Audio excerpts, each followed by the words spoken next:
La montagne a accouché d'une souris, ou au Niger, le ridicule ne tue pas. C'est des exclamations courantes que l'on entend depuis la publication du rapport d'enquête parlementaire sur l'Uranium Gate. Oui, en effet, au Niger, le ridicule ne tue pas apparemment, car si c'était le cas, les membres de cette commission allaient mourir de ridicule après ce rapport affreusement scandaleux produit dans le cadre de la dite enquête. Normal que ce travail bâclé n'ait pris que 4 semaines au lieu des 6 semaines prévues pour sa réalisation. Jugez-en vous-même, car dans la forme, même s'il ne s'agissait que d'une opération financière de trading, comme l'a soutenu l'ancien directeur de cabinet du président de la République, actuel ministre des Finances, Hassoumi Massaoudou, est-il légal que l'État du Niger soit pris en flagrant délit de trading avec des sociétés douteuses et une multinationale étrangère? Pourquoi Areva, puisque c'est d'elle qu'il s'agit, n'a-t-elle pas laissé l'État français agir en son lieu et place dans cette opération, puisqu'elle aussi appartient à l'État français à hauteur de 80%. Ici au Niger, pourtant, c'est le ministre, directeur de cabinet du président de la République, qui a agi en lieu et place de la Sopamine, dont le PCA et le directeur général ont été soigneusement maintenus à l'écart. Une telle opération est-elle dans les prérogatives du DIRCAB du président de la République? Le rapport n'a pas répondu à cette question basique de forme. Il s'est contenté de justifier l'intervention de M. Hassoumi Massaoudou en tant que mandataire du directeur général de Sopamine. Première incongruité, que le rapport ne mentionne pas comment est-ce qu'un directeur général d'une société d'État peut-il donner mandat au ministre directeur de cabinet du président de la République dont il est sous ordre. Deuxième incongruité, le mandat a bien délimité le champ de son application, c'est-à-dire réfléchir aux moyens de sécuriser les opérations uranifères. Ce mandat n'autorise nullement le directeur de cabinet du président de la République non seulement d'ouvrir un compte à l'étranger au nom d'une société, fût-elle publique, qui du reste a ses propres principes de fonctionnement, encore moins effectuer un virement sous sa seule et unique signature de ce compte vers un autre compte à l'étranger. Ça aurait été son propre compte personnel, M. Hassoumi Massaoudou n'aurait pas agi autrement. Puis, toutes les opérations ont eu lieu entre le 8 et le 9 décembre 2011, alors que le mandat délivré par l'ancien directeur général, M. Hamma Hamadou, date du 14 décembre 2011, soit une semaine après que M. Hassoumi Massaoudou ait déjà bouclé son opération. Question: sur quelle base légale s'est-il exécuté? Le rapport de la commission ne répond pas à cette question également. Ses auteurs se contentent de relever que Hassoumi Massaoudou aurait eu l'accord verbal du directeur général de la Sopamine, ce que celui-ci ne confirme pas. Mais même si c'était le cas, c'est absolument ridicule au XXIe siècle dans un pays de droit. La simple parole du directeur général de la Sopamine suffit-elle pour permettre l'ouverture d'un compte et la transaction au nom de sa société d'une somme de 200 milliards de francs CFA? Autre question, ce compte ouvert en décembre 2011 à BNP Paribas existe-t-il toujours? Continue-t-il à recevoir des transactions de Sopamine ou de quelqu'un d'autre? Qui en sont les ou le signataire? La commission n'a pas regardé plus loin que le bout de son nez sur cet aspect aussi. Le ministre Hassoumi Massaoudou aurait reconnu avoir signé l'ordre de virement que voici, mais nié avoir signé la facture de Optima que voilà. Regardez les deux signatures au bas des deux documents, la similitude est éclatante, n'est-ce pas? Alors pourquoi la commission s'est-elle contentée des seules explications du directeur de cabinet Massaoudou Hassoumi? N'est-il pas plus simple et plus scientifique, pour lever tout doute ou équivoque, de procéder à l'expertise des deux signatures pour s'assurer effectivement de la vérité? Apparemment, la vérité n'était pas la préoccupation de la commission. Mieux, à considérer même que la signature sur la facture de Optima n'est pas celle de M. Hassoumi Massaoudou, et donc que la facture soit fausse. Alors la question est: sur la base de quelle facture la Sopamine a viré 200 milliards de francs CFA de son compte vers celui de Optima à Dubaï, Autrement dit, où est la vraie facture si celle publiée par le courrier est fausse? Car si Massaoudou a viré 200 milliards de francs CFA dans un compte à Dubaï, il doit bien avoir en sa possession la facture. Simple question de bon sens. Quant aux explications sur le montant qu'aurait perçu Sopamine ou Massaoudou, franchement, on ne se plie exactement qui. Eh bien, le ridicule le dispute ici au risible. Monsieur Hassoumi Massaoudou, ministre des Finances, grand argentier du Niger, ordonnateur du budget national, aurait confondu 800 millions de francs CFA et 800 000 $. En tout cas, c'est cette explication fantaisiste qu'il a donnée à la commission pour justifier l'inexistence de toute trace des 800 millions de francs CFA, ni dans les comptes de la Sopamine, encore moins au Trésor, alors que dans son adresse à la presse en février dernier, il soutenait le contraire. Et les 800 millions sont arrivés sur les comptes de Somaïr, les 800 millions de francs CFA. C'est ça qu'ils nous ont donné dans le cadre de la transaction, ce qu'ils ont gagné dans cette opération de trading, qui n'a rien à voir avec l'uranium du Niger. Sopamine n'a rien fait, sauf cette signature et ce pouvoir donné par le directeur général. Et cet argent est rentré à Sopamine et j'ai demandé au directeur général de verser cette somme au Trésor, ce qui a été fait. Seules les traces de 377 millions ont été retrouvées, qui correspondraient à des ristournes que Areva aurait versées à Sopamine. Et même cette somme, en principe des fonds publics, n'a jamais atterri au trésor public. Il est venu à Sopamine via un compte Sonybank, puis reparti dans le même compte à Sonybank. Personne ne sait à cette date quel sort a été réservé à cet argent. Peut-être à acheter des moyens de mission à la garde présidentielle.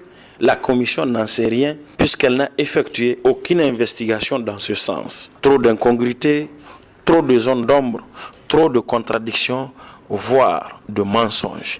Il est évident que le rapport de la commission d'enquête parlementaire ne dit pas la vérité de ce qui s'est passé dans l'affaire Uranium Gate. On se contente juste de dire que l'uranium vendu n'est pas celui du Niger et que les 200 milliards de francs CFA ne sont pas l'argent du Niger, mais que le Niger a plutôt gagné cette fois 377 millions de francs CFA sans rien faire. Par conséquent, qu'il n'y a pas eu faute ou forfaiture d'aucune sorte. La commission a foiré son coup. Si l'on ajoute à cela la dénonciation de l'attitude de la commission par 2 des 7 personnes auditionnées par elle, notamment les journalistes qui ont révélé l'affaire, il est à craindre qu'au-delà de ses membres, la commission d'enquête parlementaire n'ait entaché la crédibilité de l'Assemblée nationale, qui apparaît comme une institution sous coupe réglée de l'exécutif, dont d'ailleurs certains des membres des plus imminents auraient déjà assuré qu'ils ne livreraient jamais Hassoumi Massaoudou. Et selon toute vraisemblance, c'est ces propos et cette camaraderie qui ont force de loi au Niger.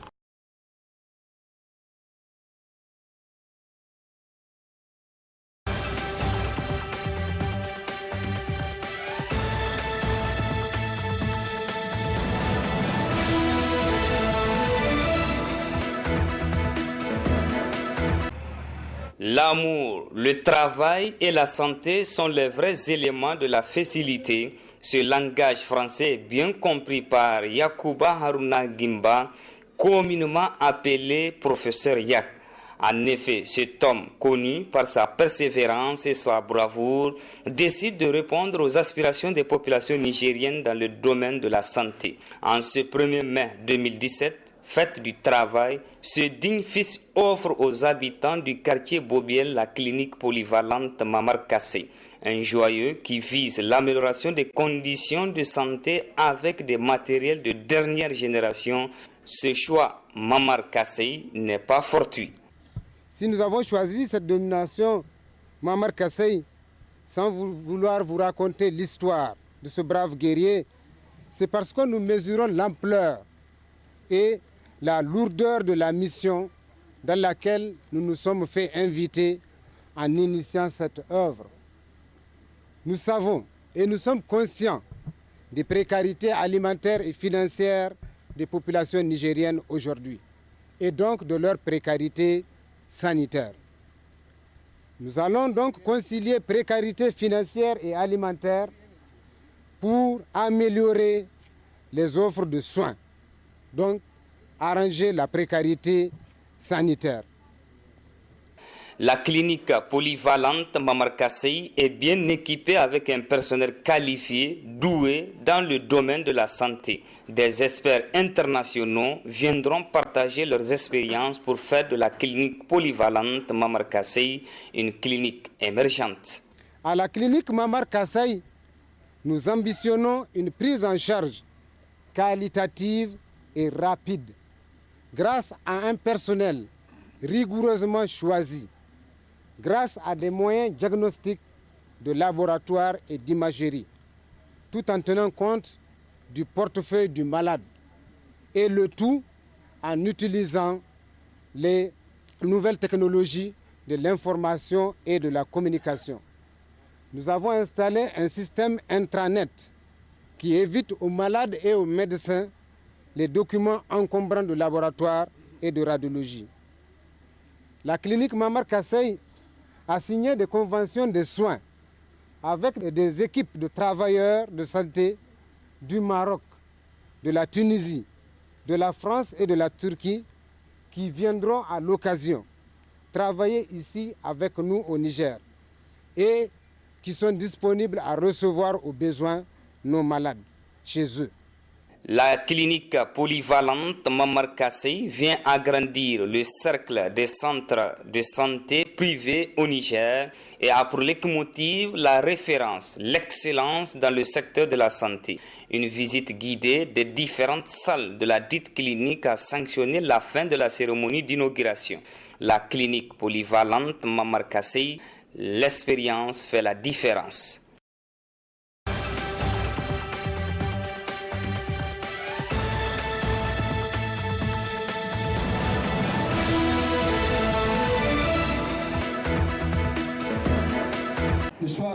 La fête des travailleurs a été une occasion pour la coordination SNAD Niamey-Tillabéri de lever le voile sur les maux qui minent le fonctionnement du syndicat.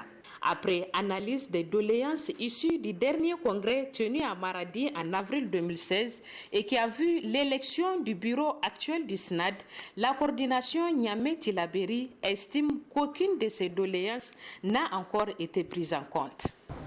Camarades, il est du devoir de notre coordination de rappeler au BEN-SNAD que notre syndicat repose sur une loi qui est le statut général des agents des douanes, dont il se doit d'être le gardien. Chers camarades, nous sommes à un an, jour pour jour, du 16e congrès tenu à Maradi, les 28, 29 et 30 avril 2016. Il vous souviendra que des résolutions et des recommandations ont été prises. Camarades, il est regrettable de constater qu'aucune de ces doléances n'a connu un début d'exécution. Nous avons l'impression que le BEN-SNAD est dans un sommet profond, pour ne pas dire une profonde léthargie, et qu'il n'est pas préoccupé par le règlement de nos doléances. Camarades, il est incompréhensible que ce soit le BEN qui cautionne, donc participe à la violation de notre statut. Je donne pour exemple le cas du camarade premier secrétaire général du BEN-SNAD, nommé chef de bureau des colis postaux, sans aucun respect de la durée prévue par le plan de carrière. Nous demandons à l'administration des douanes de bien vouloir revenir sur cette nomination afin de pouvoir rétablir la justice, car les agents des douanes sont égaux devant la loi. Monsieur le directeur général, le syndicat national des agents des douanes a toujours garanti la transparence, la crédibilité et la sincérité des concours tant professionnels que directs. Aujourd'hui, pour un même concours, il peut y avoir 2 ou 3 arrêtés sans que le SNAD ne dise mot. Mais nous savons pourquoi. Monsieur le directeur général, le statut autonome des agents des douanes a été révisé et adopté par l'Assemblée nationale et promulgué par le président de la République le 14 mai 2016. Jusqu'à présent, les douanières et les douaniers attendent impatiemment le décret d'application.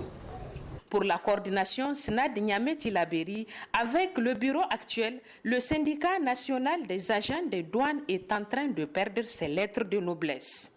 Le syndicat des agents des douanes, qui était jadis l'un des plus grands syndicats, est devenu aujourd'hui la risée de tout le monde.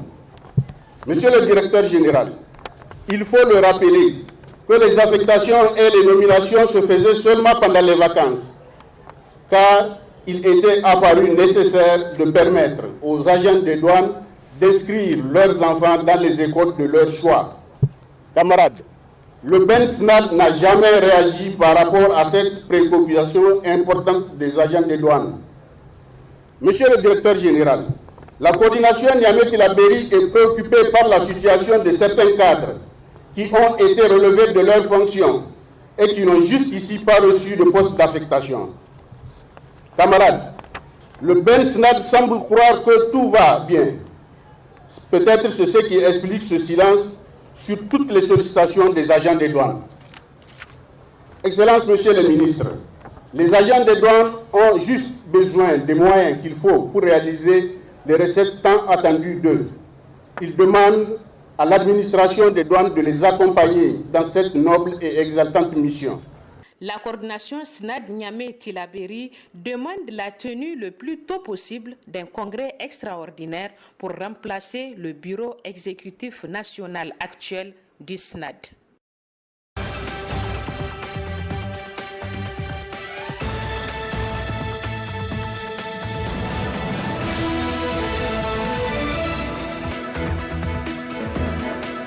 Une fête de 1er mai à polémique, c'est ce qui s'est passé au syndicat national des agents des douanes SNAD lors de la cérémonie organisée à cet effet. Malgré les accusations portées contre le bureau exécutif national du SNAD par la coordination SNAD Niamey-Tillabéri, le secrétaire général a fait croire que tout fonctionne pour le mieux dans le syndicat. Moussa Bana a cependant dénoncé les problèmes qui sévissent dans le fonctionnement de l'administration douanière. Monsieur le directeur général des douanes, cette équipe du SNAD qui est représentée par le bureau exécutif national ici présent est une équipe dynamique, engagée avec pour vision d'apporter le renouveau dans le cadre des douanes. Vous imaginez déjà les obstacles multiples à dévier et les défis à relever.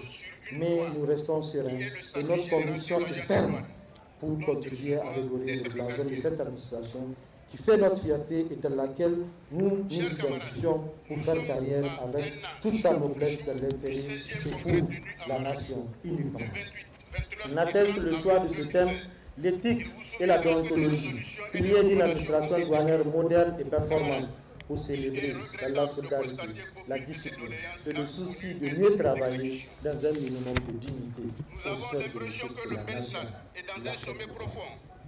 Par le choix de ce thème, nous voulons dire non à la politisation dangereuse de notre corporation, non à l'externalisation des attributions des agents des douanes, non à la stigmatisation de notre profession, non à l'injustice, la discrimination, l'inéquité dans la gestion de la carrière des agents des douanes, non à l'humiliation de certains cadres supérieurs des douanes et des innocents.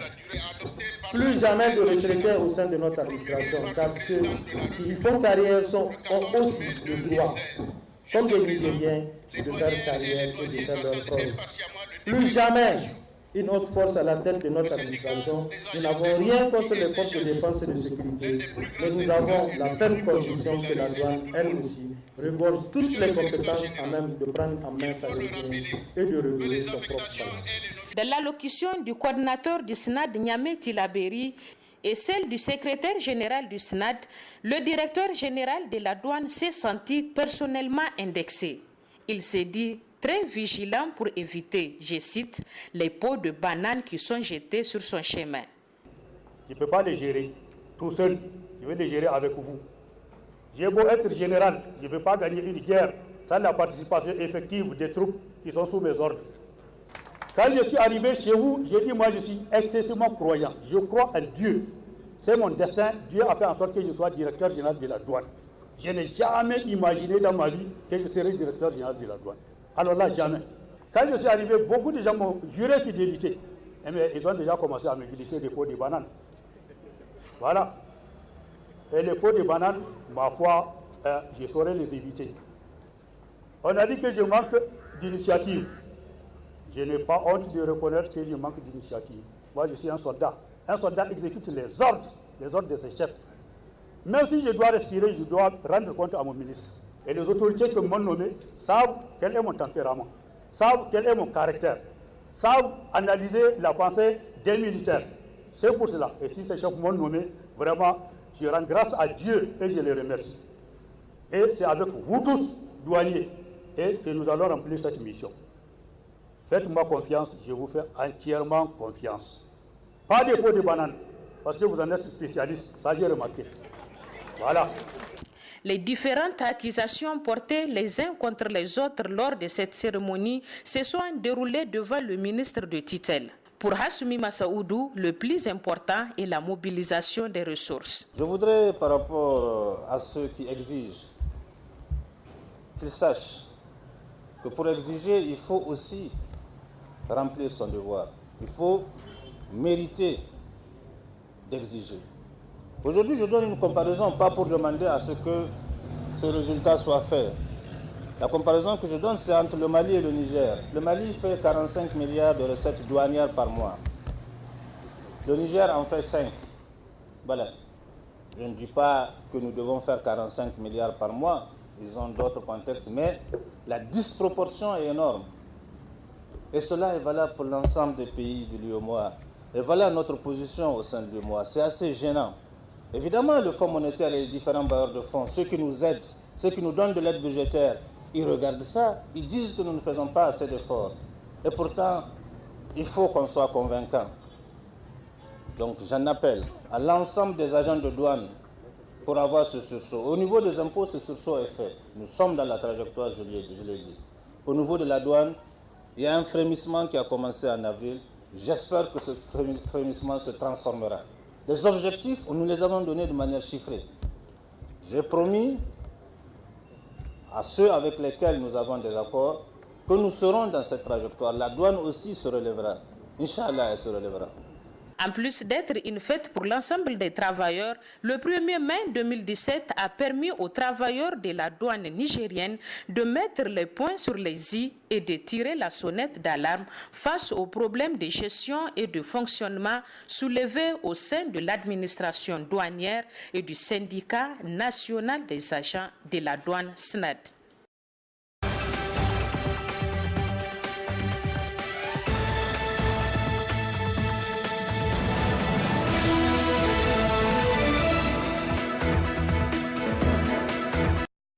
Affilié à la CGSL Niger, le syndicat national du personnel des administrations chargé des mines et de l'énergie n'est pas resté en marge de la célébration de la fête des travailleurs du monde. Après le traditionnel défilé, les militants du Sympamine se sont donné rendez-vous à leur ministère du tutelle pour fêter avec joie ce jour mémorable du 1er mai. Une occasion saisie pour le Ben Sympamine de formuler quelques points de doléance. L'adoption du statut particulier des agents des ministères, et des agents des mines et des régimes indemnitaires du personnel des administrations chargées des mines, de l'industrie, de l'énergie et du pétrole dans le meilleur délai. De l'amélioration des conditions de vie et de travail des agents à travers la mise des agents dans les meilleures conditions de vie et de travail, la révalorisation de la grille salariale pour les agents, la dotation de toutes les directions techniques en équipement de protection individuelle et en matériel scientifique et technique. Des plans de formation 2016-2018 et la nomination de certains responsables font partie également des doléances du Sympamine. De la mise en place du comité de suivi afin d'assurer l'équité, la transparence dans la gestion de ce plan, de la nomination de certains responsables.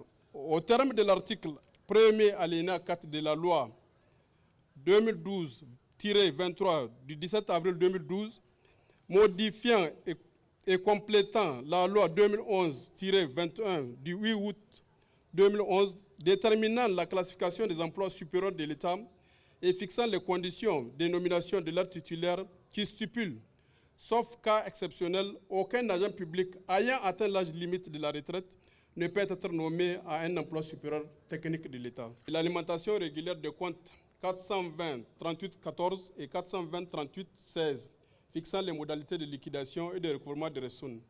La régularisation du mécanisme d'approvisionnement des comptes relatifs aux ressources.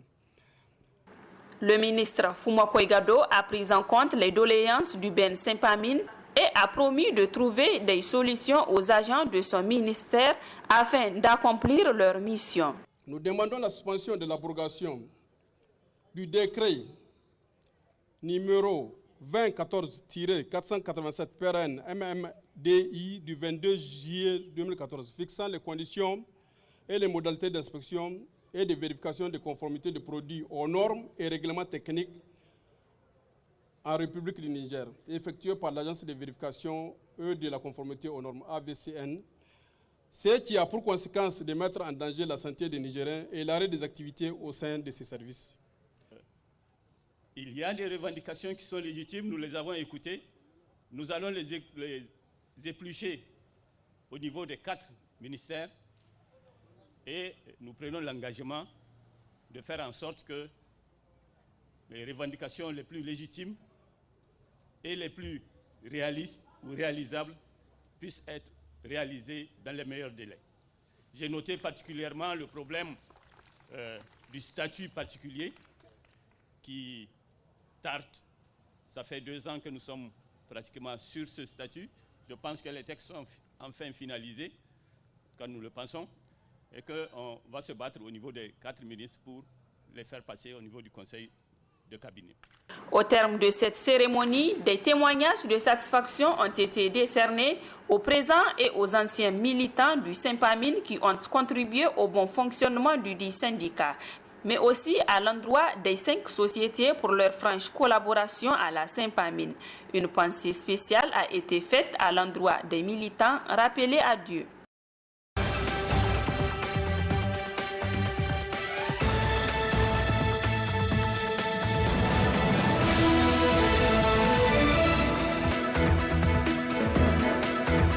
Cadre de retrouvailles et d'échanges entre la ministre du Plan et celui de l'aménagement du territoire et du développement communautaire et les syndicats des 2 ministères que sont le syndicat national des agents de l'économie pour le ministère du Plan et le syndicat national des agents du ministère du Plan pour le ministère du développement communautaire et de l'aménagement du territoire. Elle a permis aux syndicats de transmettre leurs doléances respectives aux autorités de tutelle. Certaines répondent aux préoccupations des 2 structures syndicales, des meilleures conditions de vie et de travail des agents à travers la résolution de plusieurs points. D'abord ceux du syndicat national des agents de l'économie, le SNAE.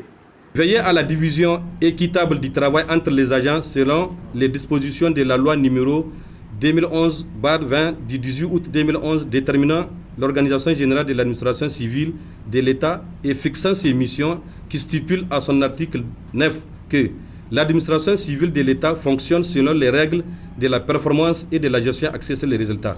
Affecter tous les agents à un poste de travail. Doter les cadres des ministères en carburant pour les permettre de participer aux réunions et aux rencontres auxquelles le ministère est convié.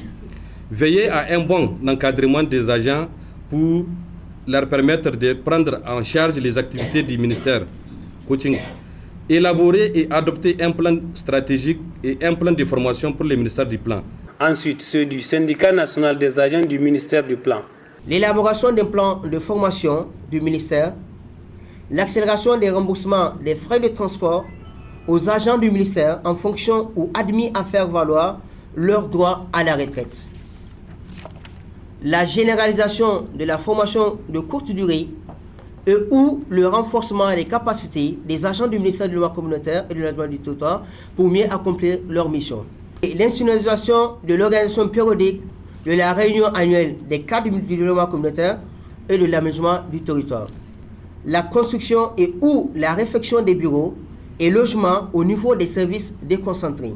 En recevant les doléances respectives des syndicats, les 2 ministres se sont réjouis de cette initiative avant de saluer les efforts sans cesse croissants des agents à s'acquitter de leurs devoirs professionnels malgré l'insuffisance des moyens techniques et parfois physiques et financiers. Très ravi du comportement de ce jeune syndicat, la ministre du Plan ne s'en cache pas. Tous les problèmes que vous avez posés, sincèrement, sans démagogie, c'est des problèmes que moi, ministre du Plan, je trouve justes, que je trouve importants, que je trouve qui m'aident beaucoup dans mon travail. Je vous l'ai déjà dit et je le redis aujourd'hui publiquement. Donc, et ce qui me plaît, ce qui me réjouit le plus, c'est que c'est un jeune syndicat, un tout jeune syndicat qui n'a même pas un an, qui quand même a pris à bras le corps les besoins des travailleurs du ministère du Plan. Et moi, en tant que ministre du Plan, en tant que premier responsable de ce ministère, si les besoins des travailleurs de mon ministère sont satisfaits, je serai la première satisfaite. Cette cérémonie a aussi été l'occasion pour le syndicat national des agents de l'économie de faire une motion spéciale de remerciement à Mme Diara Fatoumata Ali, directrice de cabinet du ministre, qui, malgré ses occupations, a toujours été à l'écoute de la structure syndicale. Une collation dans le jardin du dit ministère a sanctionné la fin de cette cérémonie qui, faut-il le rappeler, rentre dans le cadre de la commémoration du 131e anniversaire des événements tragiques de Chicago.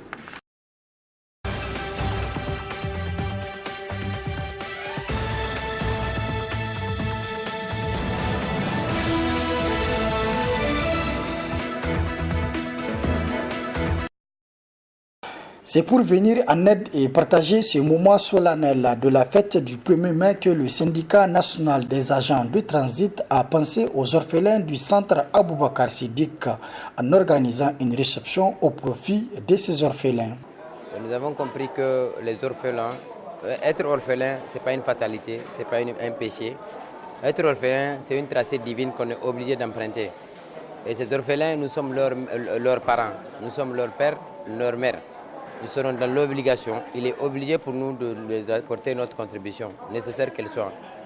Donc en ce sens, nous avons constaté que ces jeunes ont besoin de l'amour paternel et maternel. Voilà d'où est le choix de ce geste symbolique que nous implorons, nous demandons à tous les syndicats d'œuvrer dans cette même logique et que les gens sachent que être orphelin, en tout cas, ce n'est pas un péché, ce n'est pas une fatalité. Le représentant du centre orphelinat Aboubakar Siddiq de Niamey se réjouit de cette initiative. Non, vraiment, c'est un geste à encourager. C'est pour la première fois que nous voyons des gens qui ont pensé aux orphelins, sont venus fêter le 1er mai avec eux. Donc c'est une initiative à encourager. Donc nous disons merci aux syndicats qui ont pensé à nous et surtout aux orphelins. Nous les encourageons. Et nous disons aux autres aussi de penser, en même temps que les autres ont pensé à eux, et de penser aussi aux orphelins. À travers ce pot offert aux orphelins, le syndicat national des agents de transit entend apporter toute son aide aux orphelins, mais également de multiplier ces genres d'initiatives un peu partout dans les centres de Niamey.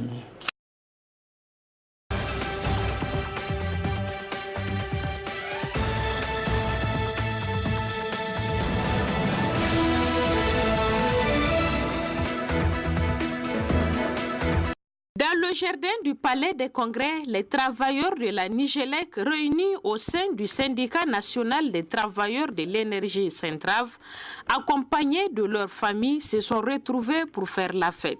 Après le défilé remarquable à l'USTN, la centrale d'affiliation, le Centrave a, devant les responsables de la Nigélec, fait le point des activités réalisées. Pendant le mandat écoulé, les militants du Centrave ont eu droit à des formations. Le personnel féminin, les épouses et les filles des agents de notre entreprise ont suivi spécialement des formations sur les thèmes le cancer des seins et du col de l'utérus, les cancers génitaux de la femme, les moyens de prévention et la prise en charge, les maladies métaboliques.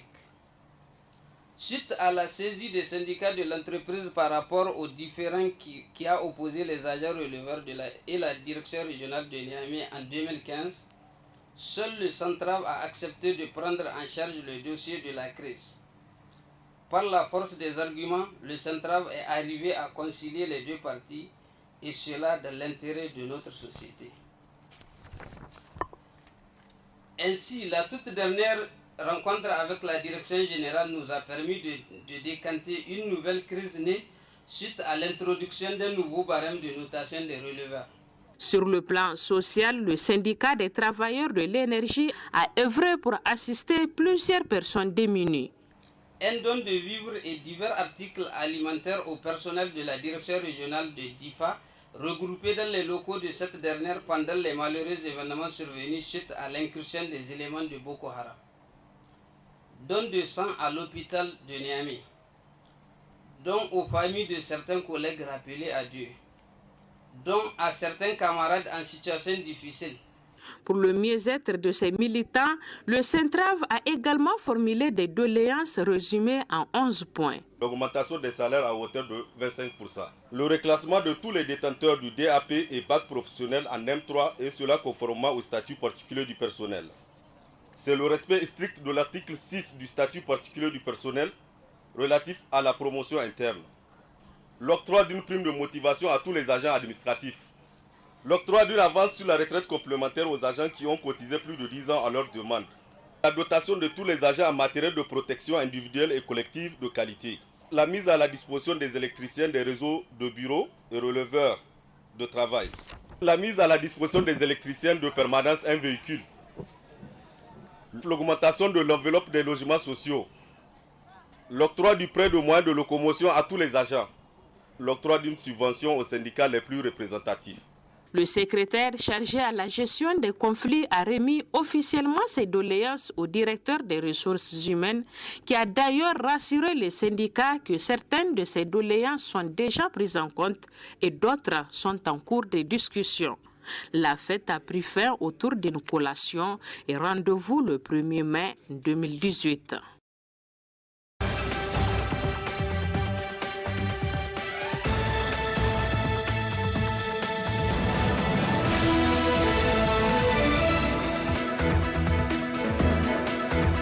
Cette réunion annuelle du réseau Jeunesse et Politique en Afrique de l'Ouest RJPA au Niger a pour objet d'échanger sur la vie du réseau. Notre rencontre aujourd'hui a pour objectif de faire un bilan à mi-parcours de la vie de notre réseau, de vous informer des projets en cours et d'échanger sur les perspectives à venir. Cela est d'autant plus capital pour que nous restons convaincus que c'est dans l'ouverture aux autres et dans la synergie de nos efforts que réside l'avenir de la jeunesse nigérienne, en particulier et africaine en général. Notre credo au sein du réseau politique de l'Afrique de l'Ouest étant de travailler pour la démocratie afin de faire travailler la démocratie. Occasion pour le président du RJPAO de saluer tous ceux qui, d'une manière ou d'une autre, ne cessent d'apporter leur soutien au réseau. Permettez-moi d'adresser mes sincères remerciements aux représentants du CNDP, du PNUD, du CNJ pour leur appui combien de fois important et pour leur ouverture vis-à-vis de notre organisation. Je voudrais par la même occasion saluer la présence parmi nous de nos jeunes frères du YALI, de l'ONG FAD, avec lesquels nous entretenons des rapports fraternels et une collaboration bien ancrée dans la poursuite de notre objectif commun, l'émergence de la jeunesse nigérienne. Mes remerciements vont également au CNJ qui n'aménage aucun effort pour nous soutenir dans toutes nos actions. Dans leurs interventions respectives, le secrétaire permanent du CNDP et les différents partenaires ont salué l'engagement et la détermination de ce jeune réseau, tout en appelant ces jeunes à la culture de l'excellence. La marraine du réseau, elle, a saisi l'opportunité pour prodiguer de sages conseils aux membres du réseau. Je voudrais que, quel que soit ce qui va vous diviser, que vous ne perdez jamais de vue l'objectif Niger. Que vous ne perdez jamais de vue que vous devriez renforcer vos capacités pour faire en sorte que le Niger sorte de l'ornière. Je souhaiterais, parce qu'on dit science sans conscience, c'est une ruine de l'âme.